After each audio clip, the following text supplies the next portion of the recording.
Olá, minhas amigas e meus amigos, mais um programa Empreender.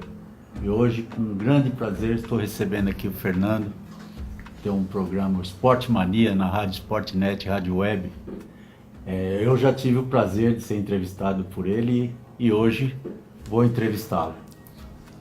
Fernando, por favor, eu quero te agradecer a sua presença, dizer que é um grande prazer tê-lo aqui. A gente sempre começa aqui pedindo para o nosso convidado falar um pouco da sua trajetória.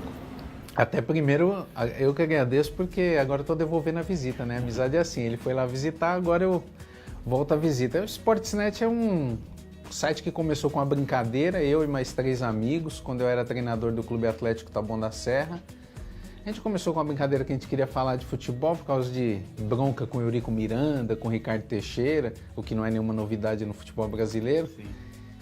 E aí a gente falou, não, vamos escrever, começamos com um site lá, eu na época nem sabia mexer com nada, um amigo me ensinou, não, você copia e cola aqui, vai dar certo. Deu certo, no dia 10 de maio de 2000 colocamos no ar. Do site começamos a criar outras coisas e aí em 2001 nasceu o programa Esporte Mania, com os mesmos 3 doidos, eu, o Alex, o Rafael e o Bruno. A gente começou a fazer o programa, começamos numa rádio FM que tinha aqui em Taboão, uma comunitária, ou clandestina, não sei também, porque eu não verifiquei os documentos dele, né? E começamos lá. Nisso o programa já está desde 2001 no ar, já passou por 3 rádios diferentes, mais 2 web rádios, até o Sportsnet ter sua própria web rádio, parar de locar casa e ter sua casa própria, também no rádio. E aí o Esporte Mania hoje está com mais de quase 400 edições só na Rádio Sportsnet e 1.100 e poucas desde 2001. Fernando, o nosso programa aqui, o intuito é conversar, é lógico, com todos, mas o nosso foco é o empreendedorismo, né? Eu sou um amante, eu fui presidente da Associação Comercial e eu sempre digo que a cidade só cresce com emprego e renda. Então, assim, eu sei que você é um palestrante motivacional, você montou a sua rádio com ousadia, porque eu acho que tem que ter ousadia mesmo para montar o seu negócio, né? Então eu queria que você falasse um pouco como é que surgiu quando é que você sentiu em juntar o jornalismo com a rádio, principalmente no esporte? Então, aí o meio web rádio até tem alguns dados interessantes para quem está empreendendo nessa área. A Cantar Ibope fez até uma pesquisa recentemente, em 2017, 2018 também, onde hoje todo o nicho de audiência que existe no meio online, quando a gente fala de áudio, tirando os streamings de música, mas o web rádio mesmo. Hoje a web rádio ela é um nicho de 86% da audiência do país, 86%, quer dizer, ela tem mais audiência do que a rádio FM e a AM somadas no Brasil todo. Se a gente transferir isso para o mercado de trabalho do jornalismo, a gente está falando de um meio que hoje existe aproximadamente, só dentro do TuneIn, que é a maior plataforma de web rádios do planeta, que pertence à Google, tem cerca de 40 mil web rádios, só no Brasil. Então, quer dizer, é muita gente investindo e você tem um nicho de comércio muito grande. Por quê? Porque você precisa consumir produto, você precisa consumir equipamento. Aí você tem compra de equipamento, você tem profissionais que têm que se envolvendo, você tem produção de site, porque você tem que contratar um streaming, esse streaming tem que ter uma pessoa que controla esse servidor. Então há uma rede de consumo que está se criando muito forte. Tanto é que até te anunciando aqui em primeira mão, eu estou assumindo a presidência agora esse ano, que estamos fundando este ano, junto com mais 10 das maiores web rádios de São Paulo, a União Brasileira de Web Rádios. Está saindo agora juridicamente do papel. Que bacana. Que nós vamos fazer isso para quê? Para ajudar o pessoal que está montando as web rádios. Porque qual o problema da web rádio hoje? É a questão comercial. Comercialmente, a web rádio enfrenta um problema, por quê? Porque quando você se apresenta a uma empresa, mesmo você tendo todos os documentos, tudo certinho, eles te comparam aquela web rádio feita no fundo de quintal, que não tem documento, que não tem nada, e aí você perde credibilidade. Então nós estamos tentando criar não dão valor. Então a gente está tentando criar uma forma de separar o shoyu do trigo para tentar valorizar as web rádios que trabalham direito, que são muitas, na verdade. Vamos falar um pouco de empreender. Eu sei que você dá palestras motivacionais.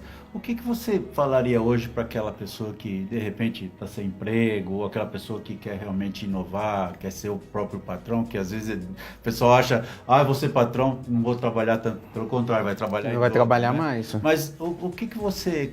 Quais os conselhos que você, se é isso que a gente pode dizer, que você pode falar para aquela pessoa que está querendo empreender? Até isso cai dentro de um curso que eu estou lançando sobre empreendedorismo. Empreender, uma das coisas é, primeiro, nunca desistir. Sim. Porque a mortalidade de empresas no Brasil, até pela dificuldade burocrática, é cerca de 62% nos 2 primeiros anos. Se a gente pegar nos 6 primeiros anos, esse número cresce, essa taxa de amostragem cresce para cerca de 73%.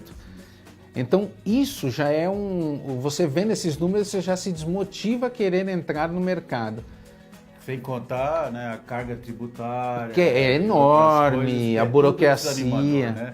a burocracia, né, que faz você... Aqui no Brasil a gente demora cerca de 93 dias para abrir uma empresa. Né? Se for MEI, é mais rápido, porque se facilitou o processo, né? No Canadá é 3 dias, gente. 3 dias? Então, é uma diferença brutal. Então, se você se associar a esses números, você não vai querer empreender. Mas o grande pulo do gato para você querer empreender é, primeiro, agarre-se ao seu sonho. E segundo, agarre-se ao conhecimento.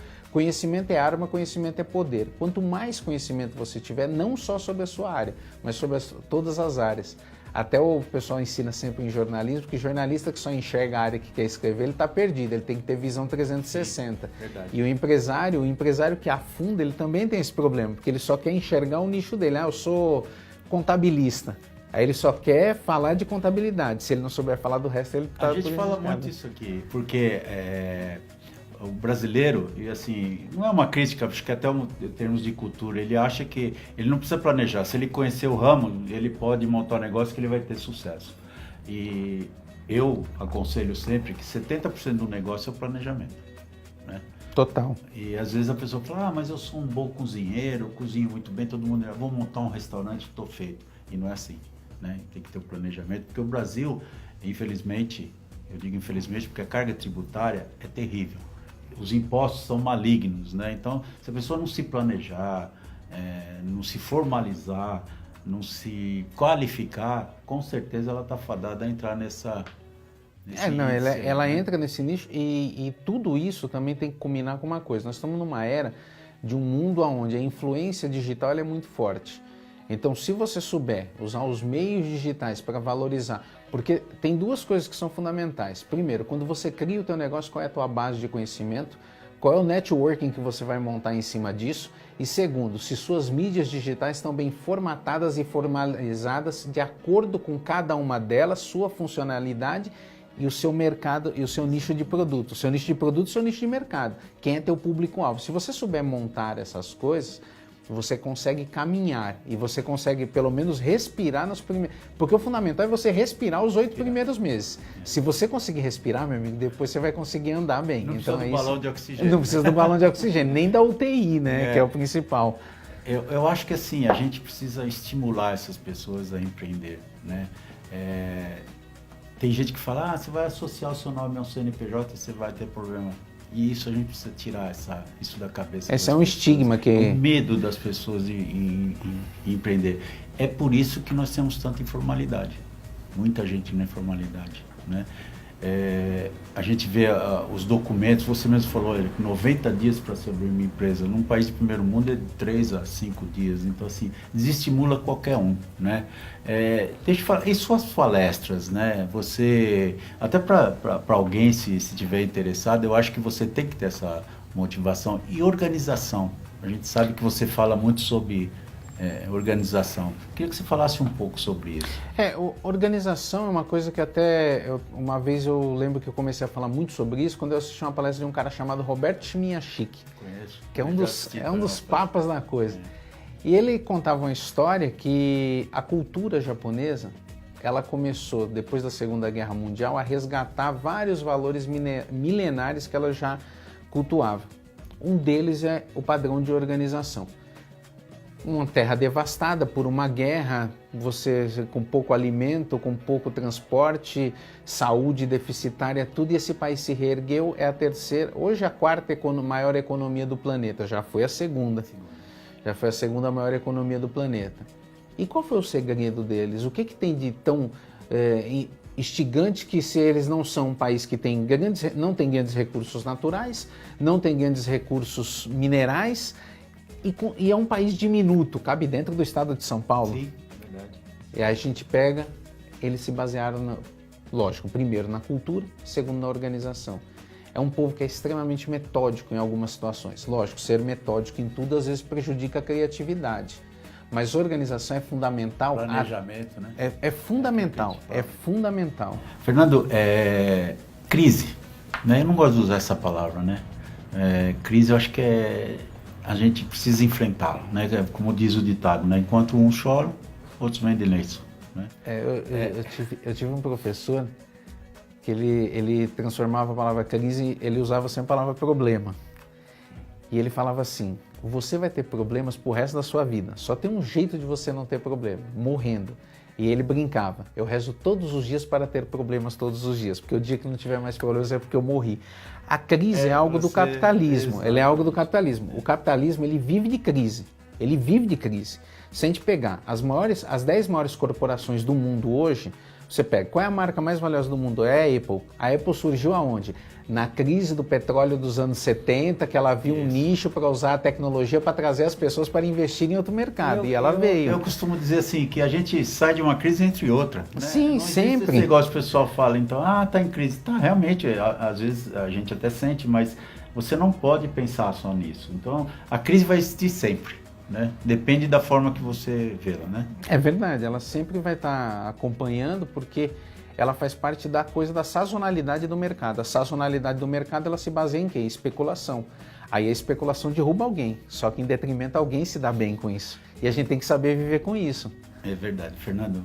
O que é bom às vezes dura pouco, né? Nosso programa, infelizmente, acho que a gente tem argumentos para fazer mais vários programas, e com certeza a gente vai fazer. Então, eu queria que você deixasse um recado aí para os nossos internautas e seus contatos, enfim. A câmara é sua. Bem, aquilo que a gente sempre fala, empreender é uma coisa que você tem que acreditar em você. Então acredite e busque conhecimento, porque quando se busca conhecimento, você consegue abrir portas. Todas as pessoas de sucesso no mundo, elas buscaram conhecimento de alguma forma, nem necessariamente uma faculdade. Tem gente que se ilude, às vezes fala, porque teve uma faculdade, teve um grande curso. Não, às vezes o conhecimento pode estar naquela pessoa mais velha que você sabe ouvir, pode estar naquela pessoa que tem a sabedoria para te passar. E sempre convido vocês a estar ouvindo a rádio mais amiga do Brasil. Procura lá a Rádio Esportesnet, Esportes em português, net, com temudo, tudo junto, Esportesnet. E você vê a programação, vê lá os artigos, tem lá cultura, esporte, tem de tudo lá. E quem quiser, de repente, fazer um marketing, né? Pode procurar lá, tem lá o e-mail, tem o telefone lá, pode ligar no 96829-1749, que é o telefone da rádio, aí você liga, fala com a gente lá, tem o nosso e-mail também, comercial@sportsnet.com.br, aí você fala com a gente vai fazer grandes parcerias. Legal.